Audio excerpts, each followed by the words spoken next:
Hello everyone, this is the Inside Web 3 podcast show with Pigman.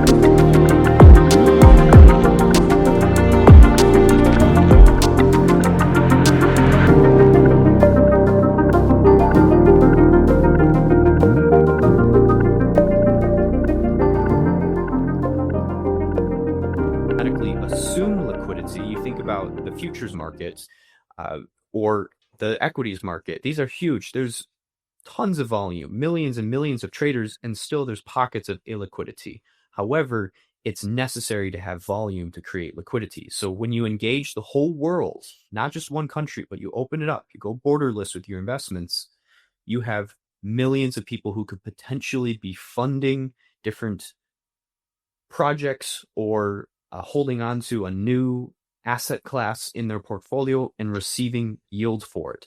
Now, the challenge here, so those are the opportunities, the challenge is standardization, because we have many different blockchains, many different regulatory environments, many different ways for reporting information about the assets and their performance. We have to start to standardize this in some way so that if I'm investing in a country I'm not familiar with, I still understand the risk and reward, and I'm not naively putting my capital into something. We have to just engage in conversation on mediums like this, or a recent LinkedIn post that I put out that attracted tons of attention. And there's lots of debates happening in the comment section, people talking about how do we compare the UAE regulatory environment to the US and have consistency in how real world assets are being tokenized and what it means to be an owner of a tokenized asset. So once we get a little bit more standardization, that's going to allow the actual volume, the flow of liquidity, and therefore people are going to be incentivized to distribute globally. And finally, dynamism. This is a big word, but just dynamic as sort of like a punctual. So what this is just because investments are gone digital, no longer is it paper and pen, it's not PDF, but it's an actual reflection of what I'm holding on to in my own wallets with data moving around and all these different variables.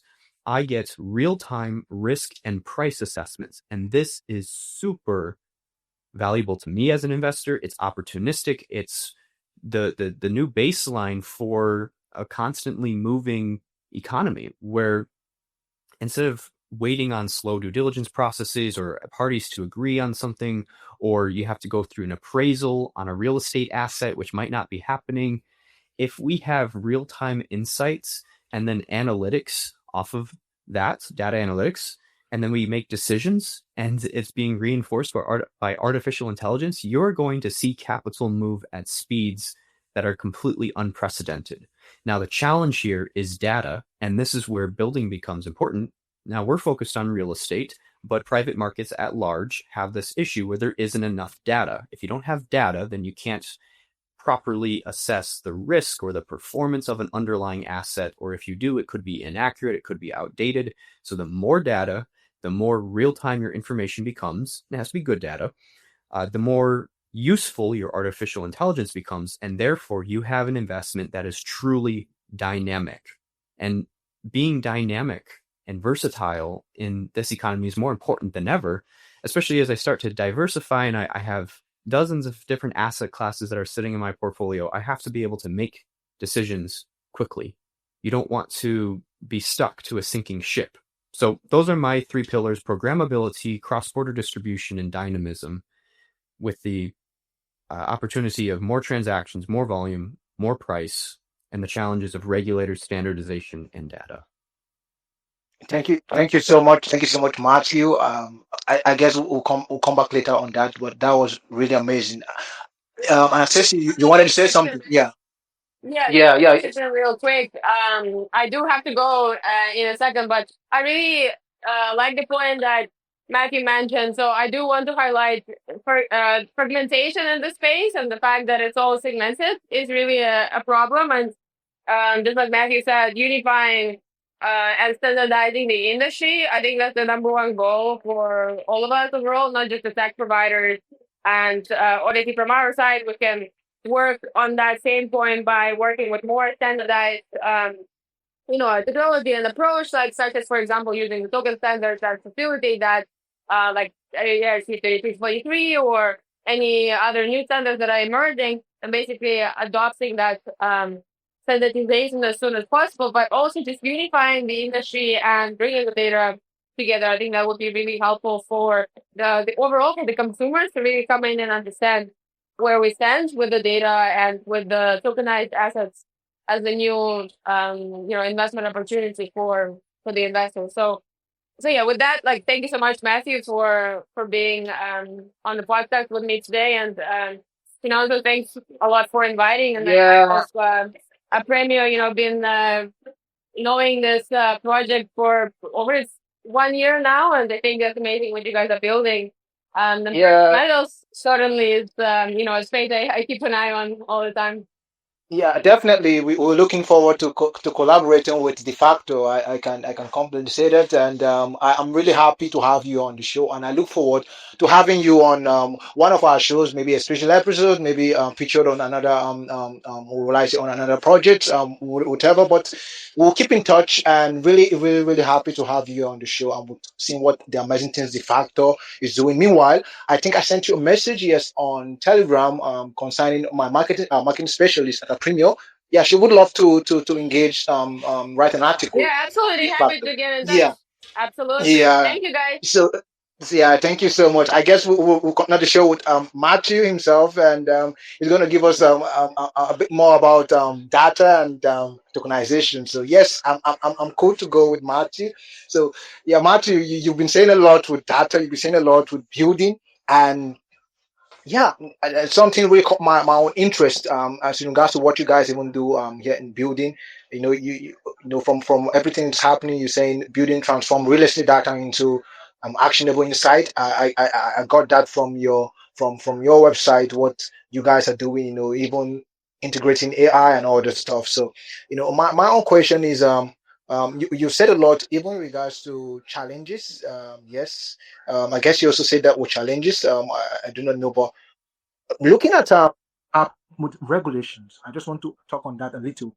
And you also mentioned regulations. We're seeing a lot of things happening in the UAE, especially in regards to real estate. Like, how do you see the future of real estate in the UAE right now? Yeah. It's a big question, and I'm not sure that any of us have the answer. This is what we're trying to figure out. We got a little bit of echo here. Chinanzo, if you can mute your mic. If the direct ownership model that has been rolled out in Dubai is the most effective for owning tokenized real estate. So in order to understand what this means, you have to look at how investments are handled traditionally. In the case of something like real estate, you will have a deed for the property. It's got someone's name on it, and they own the land. They're responsible for the land. Now, if I were to turn this into an investment deal, I can't put other people on the deed. What I have to do is create a business entity, like an LLC or a limited company, that owns the deed. Deeds can be owned by people or companies. Now that the company owns the deed, I can slice up the company and give shares to a number of people. And this is the workarounds that has been used for perhaps the past 100, 200 years, at least here in the US, where a company owns a deed, the company gets sliced up, and that's how multiple parties get involved in a real estate deal. Companies are governed by an operating agreement, and so there's all sorts of terms there. And then if there's debt on the property, sometimes it's applied directly to the property. So you put a lien on the property, or it could be private credit that is owning a piece of the company, and so they're entitled to their interest payments, or equity investors who just own a piece of the company. And what it does is it creates potentially an extra step if you want to own the property. You say, well, why don't we just slice up the deed?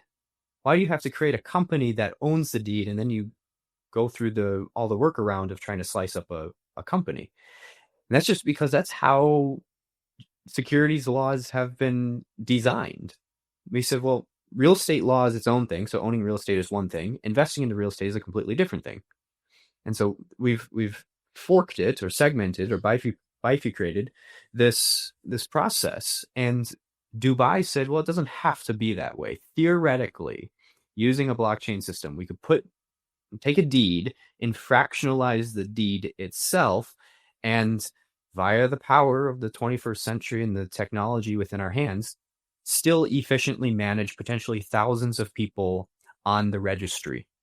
And they've rolled that out with a property. This was just, now I know the news came out maybe a week ago. I don't know if that's when it was actually executed, but it's all very, very recent, within the past week.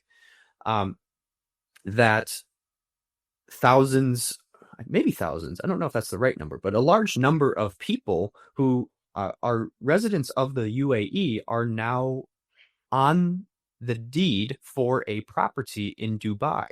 And it's unprecedented to see that type of fractionalization. In addition to being directly on the deed, they have the same benefits that a corporate structure would usually offer. So if we look at the traditional method for investing into real estate, there's a company, it owns the deed, and then the company has its own rules that say each shareholder is entitled to the profits and the wealth of the company, something like that. But just holding on to the deed doesn't guarantee you anything. What they did in Dubai is said, forget the corporate structure, take the benefits of that and apply it to the people whose names are on the deeds.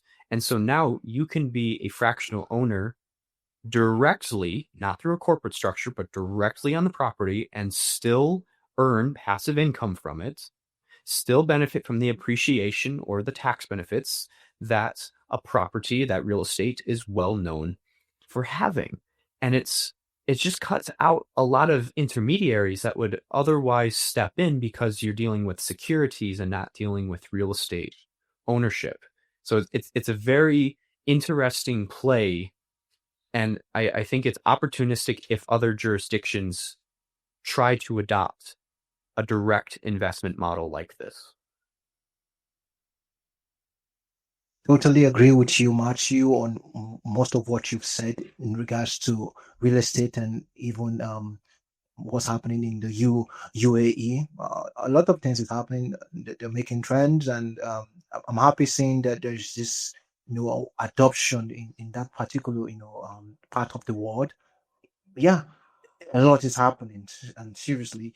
So still on adoption, I guess we've started talking about adoption, and I will say hint on that, and personally throw a question to you, so we could get your own insight on what you believe are the key developments people to know governments, or I would say government, is most especially uh, on real asset companies and products and services. What do you think they need now to push for more mass adoption with what is happening within the real asset space, real asset organization? Yeah. So, There's a few things. There's a lot of noise in the industry, and this has been the case for quite a few years now, and it's going to be the case as long as institutional capital and venture capital has a say in this, because sometimes it can prop up companies that aren't doing a whole lot but sound like they are, and it can become distracting. I think a lot of progress has been made from the silent movers who have been carefully developing infrastructure for those pillars that I mentioned before. If you want cross-border distribution, that means you need to have legitimate cross-border rails for moving information while still being considerate of laws around privacy, and then moving value while still being considerate of laws around risk and accountability and fraudulence, like just being considerate. How do we move value across that, and how do we create something that two unrelated jurisdictions can agree upon. It's one thing if we're doing trade like in North America, it's quite easy to invest in Canada if you're in the US. We're allies. However, what if that direct relationship doesn't exist? So creating infrastructural frameworks that all countries can agree upon, that's what I think the silent moving builders have been building is an actual framework to standardize the smart contracts, standardize the payment rails, standardize the flow of information so that when they promise lots of volume and say, well, we can get the whole world involved, the whole world agrees to get involved. So that's been one thing to keep an eye out. How do we build operating systems instead of just more applications, which ultimately become siloed? Building off of that, the infrastructure play I think is really important. Like just taking a more foundational approach, so bottom up as opposed to top down. How do we build a new layer for blockchain applications as opposed to micro niche, isolated, fragmented, siloed, whatever you want to plug in there? Because if we all build our own solutions and our big dream is to take over the world with our solution, we'll be the one. Well, there's hundreds of companies that are trying to do that and making that promise. And what it does is it just creates more fragmentation in the market where, okay, now there's 100 investors stuck on this platform. There's 100 investors over there, and there's no interoperability. So thinking about infrastructure and in interoperability and long-term scalability of these solutions is the right way to go about this. The regulatory environments, we have to continue to lobby and advocate for the better understanding and respect and just the overall adoption of smart contracts into existing legal frameworks. So the name smart contract, if you have a contract is governed by law. And so there's going to be experts and courts and governing bodies involved. So here we have smart contracts, and they really weren't governed by anyone or anything, which means if I give you a smart contract to invest in real estate and something goes wrong historically, it's your loss. Like, sorry, bud. But if we want contracts to be truly smart, then we have to have the governing bodies say, yes, we recognize smart contracts as legitimate. Not just a replication, not just some science fair project, but the actual way for moving information, value, ownership, etc. Regulators are starting to get that. UAE did a really phenomenal job of that. The US is starting to get that with the new policy that has come out through the administration. Other countries and territories like Hong Kong are talking about this a little bit. Their monetary authority is starting to advocate for more stablecoin activity. So that means there's an appreciation of what a cryptocurrency and what a smart contract are. And that's good because that's how you make this legitimate. And if you have the stamp of approval from them, then the institutions will get involved. And that's where you see a lot of onboarding of capital, because they could have just as easily said over the past 7 years or whatever that there's been a large push for blockchain solutions.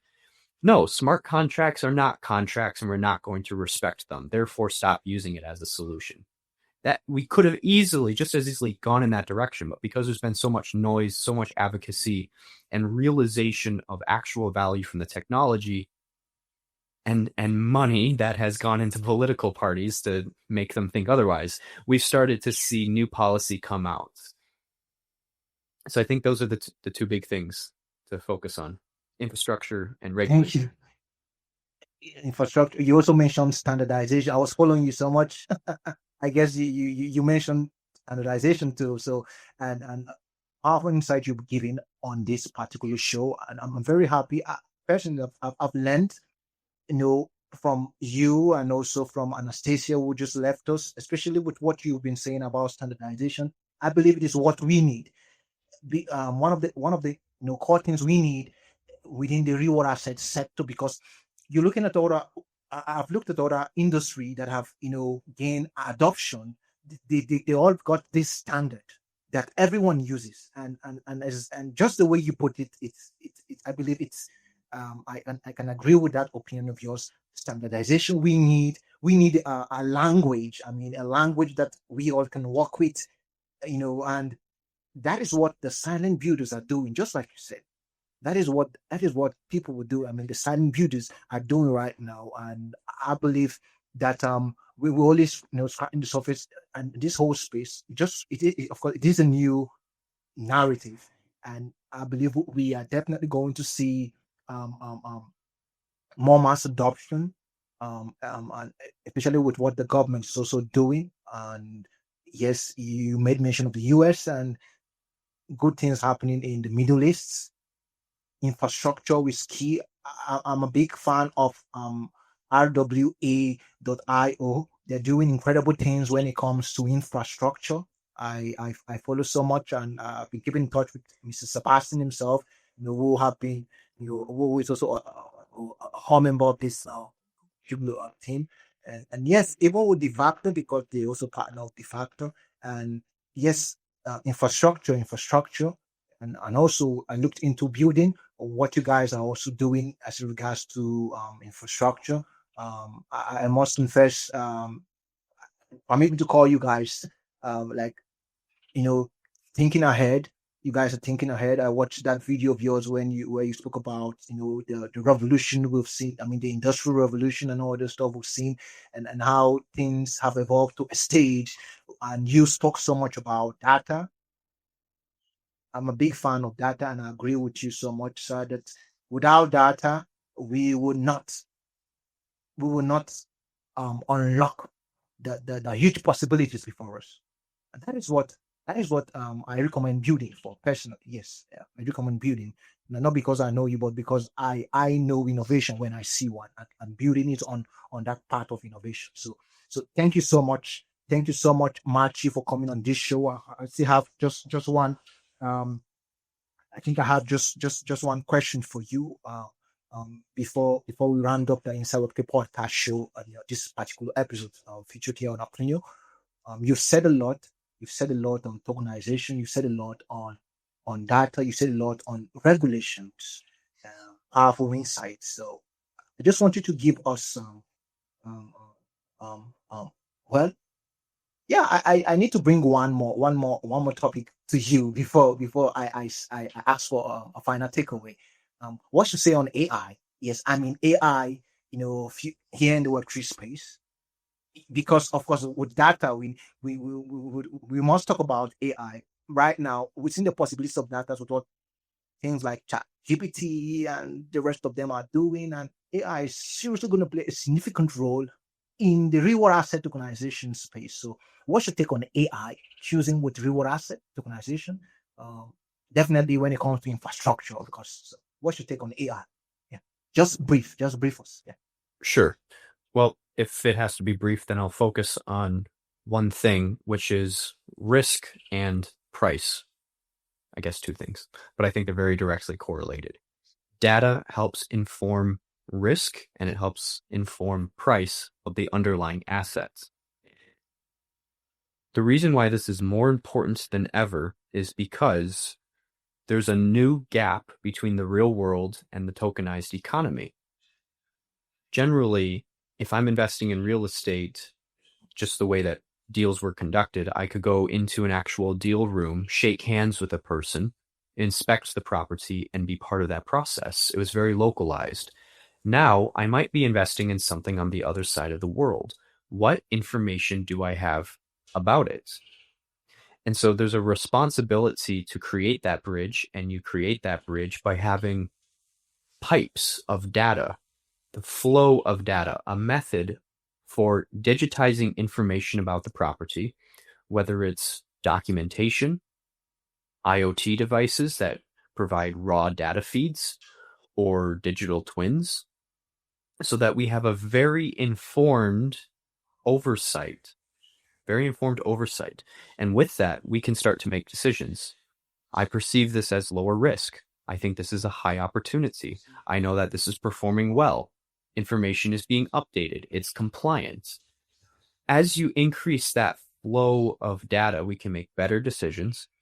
And why this pertains to artificial intelligence is because we're being placed in a position where AI or agentic technology is making decisions on our behalf. It's identifying opportunities. It could be proposing an investment. It could actually be executing that investment. And while humans have the wisdom to gather context and say, well, I see some information about this investment, but I'm not entirely convinced. I'm going to perform further due diligence. AI does not function that way. AI is probabilistic. And so if it leans that this is 65% successful and it doesn't have any intuition, then it will just execute on that. And there could be missing context, missing information that hasn't been digitized, therefore isn't accessible to the AI, and therefore can't actually make a proper informed decision.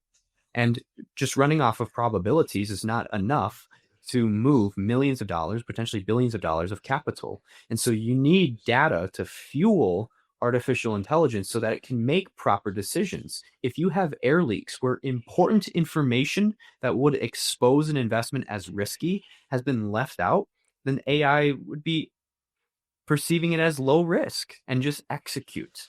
So artificial intelligence, machine learning, language models, all of these different means of processing and uh, communicating data are going to be very important. We're going to have more data than ever that we're dealing with. Over the next year or so, I believe there's a statistic that we're going to see a 500% increase in the amount of data that exists in the world, like actually being stored digitally somewhere. That's mind-boggling, because we already know that there's a ton of data and we're building data centers left and right, and there's already this big infrastructure question. We're going to have many multiple times more data to deal with. We as humans, if we don't have systems in place to collect that data, to compute and process and understand that data and make decisions off of it, to store it correctly, well, we're going to be up over our heads. So artificial intelligence is going to play a big role in multiple different ways, helping us understand data, processing data, making decisions off of that, informing risk and price of these real world assets, and ultimately that's better investment success. So that was sort of Yeah. a looped answer. Exactly, Mike. Yeah, I love what you do. I love everything you've said on data and on AI, and definitely you just cannot. I think the wave of data we're seeing right now. Uh, it's only logical to agree that we as humans cannot make good use of it without the help of AI, because AI is built on a large what they call it an it's an LLM, a large volume of data being trained and all the stuff. And in fact, AI feeds on data, and all this data we're seeing every day, we're receiving, we're gathering every day. We're coming to a point where we as humans will not be able to really maximize what data really is to us, except with the help of an AI. And that is what we're seeing ChatGPT doing. You've got another AI tools right now. So AI is really going to play a significant role in scaling real world asset, tokenization, because real world asset tokenization has to do with data entirely. You're talking about data coming from the real life aspect, mean data from off chain, bringing data off chain on chain, and you just need AI to begin to track and make some decisions, analyze and all this stuff. So AI is a very, very powerful tool. It has always been around, but right now we're seeing an explosion of its use and its capabilities right now in robotics, in our systems, even in our daily apps we use every day.